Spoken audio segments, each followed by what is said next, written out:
সন্তানের মতোই আমার আক্ষেপ, এবং আমার এখনো মনে হয় আমি আমার মার জন্য কিছু করতে পারিনি কোনোদিন।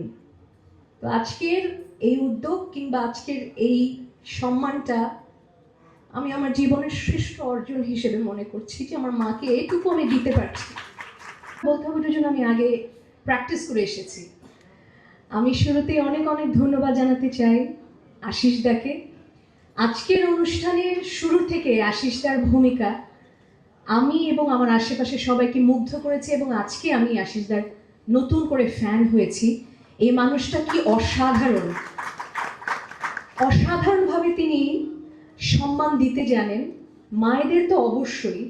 আমাদের আজকের প্রথম সন্তান যিনি ছিলেন তিনি বলেছেন কেন তিনি আজকে অনুষ্ঠানে এসেছেন।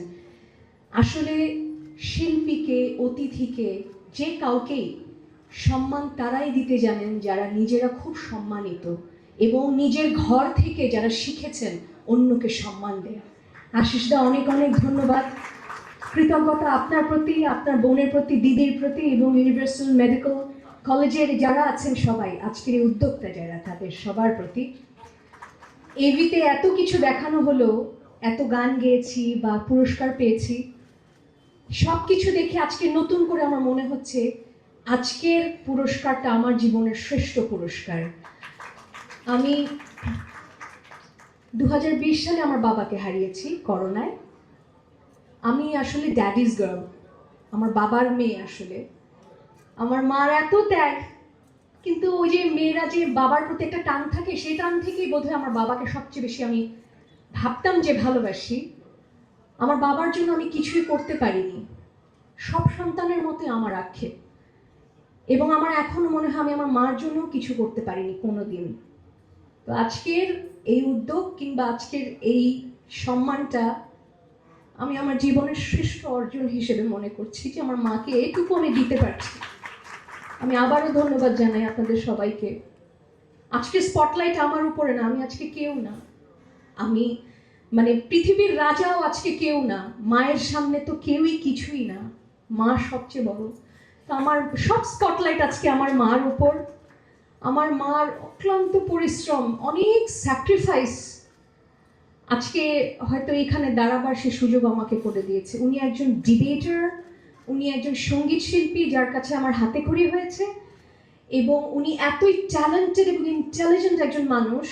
উনাকে ক্লাস 4 থেকে 6-এ উত্তীর্ণ করা হয়েছিল তার পরীক্ষা নিয়ে, যে সে সো ট্যালেন্টেড যে তাকে 2 ধাপ এগিয়ে দেওয়া হয়েছে স্কুলে। সেই মায়ের সন্তান আমি গর্বিত। মারা তো আসলে জান্নাতের গাছ, সেই গাছের ফল। আমরা আমাদের সর্বটুকু দিয়ে মানুষকে যে মিঠাসটা দেই বা সবার মধ্যে যে আনন্দটা ছড়াই, সে নির্যাস, সে প্রকৃত জিনিসটা হচ্ছে মা। হ্যাঁ, বাবার অনেক অবদান থাকে সন্তানের কাছে, কিন্তু বায়োলজিক্যালি, সোশ্যালি, ইমোশনালি 23 ক্রোমোজোম হলেও মার প্রভাব আসলে অনেক বেশি থাকে সন্তানের প্রতি বা সন্তানকে। তো আমি আবারও কৃতজ্ঞতা এবং ধন্যবাদ জানাই।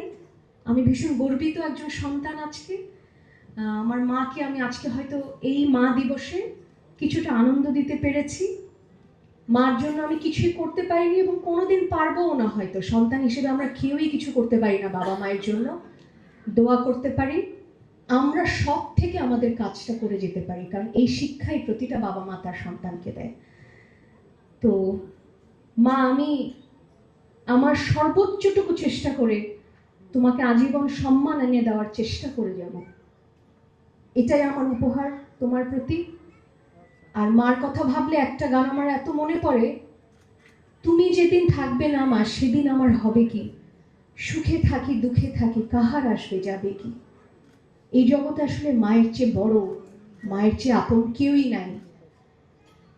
মায়েরা ভালো থাকুক, মাদের জন্য অনেক দোয়া। আপনারা সবাই, আমার মা সহ এখানে যে মায়েরা আছেন, সকল মায়ের জন্য দোয়া করবেন, এবং আমার সামনে যারা আছেন আমাদের সংবাদকর্মী ভাইয়েরা এবং অতিথি যারা, আপনাদের সবার মায়ের জন্য আমার অনেক অনেক দোয়া। Thank you so much.